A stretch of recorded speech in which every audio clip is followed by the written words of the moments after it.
We'll go to Louisville, Kentucky. Benny's a Democrat there. Benny?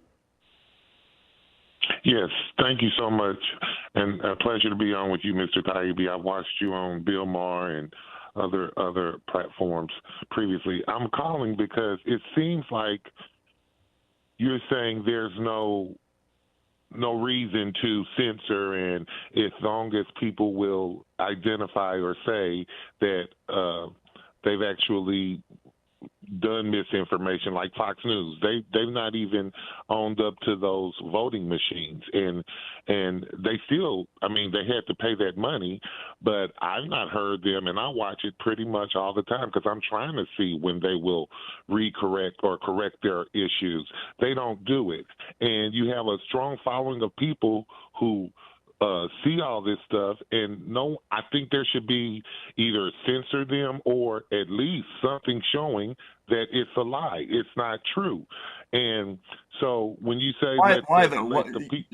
You don't seem to think you're not convinced that that they're telling the truth. You're not fooled by it. Why do you think other people absolutely must be? To other people all the time, and I've gotten into disagreements. I mean, with Donald Trump, for example, the last election, people were telling me that I work with that he did win. You'll see that he won. And I was like, okay, we'll see. We'll wait and see. And then after it was confirmed that they didn't cheat, he didn't lose. I mean, he did lose the election. They still went down this road because he continued to say, and Fox News continued to promote, that it was all lies. So do you think if a government agency forced these groups to correct themselves, that would change the opinions of all those people with whom you're upset? I think it would only harden them. If you throughout history, and I'm old enough to have gone to school in the Soviet Union, where there was absolute censorship of government. Nobody listened to the media there. If the government said something, they believed the absolute opposite thing. If they read it in Pravda and Izvestia, they assumed the opposite was true. If you have a system of censorship in this country and networks are forced to say one thing or another, they're not going to believe it. The next time we have a pandemic or something like that, and there are recommendations on these channels, they're going to do the opposite from what those recommendations are. You can't censor and expect people to trust the media. It doesn't work that way.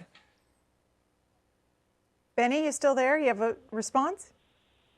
I mean, I just think that at some point there needs to be a label or something saying this has been checked, it is not true. And then, if they want to go on and say, oh, go ahead. Benny, it doesn't work like that. The only way you're going to reach those people, if you think they're wrong, is to argue with them and in good faith. And if you can't reach them, they're never going to be reachable. They're not going to be reachable by government fiat. The American system is based upon the idea that we're all adults, that we can all handle information, and that we take this, what Madison called the multiplicity of interests, and we sort out all this information, and from that big soup of stuff, we make our own political decisions. And if you have the government in there acting as a censor or an arbiter of fact, which is exactly the opposite of how the founders intended this country to work, what you're going to get is people not listening at all.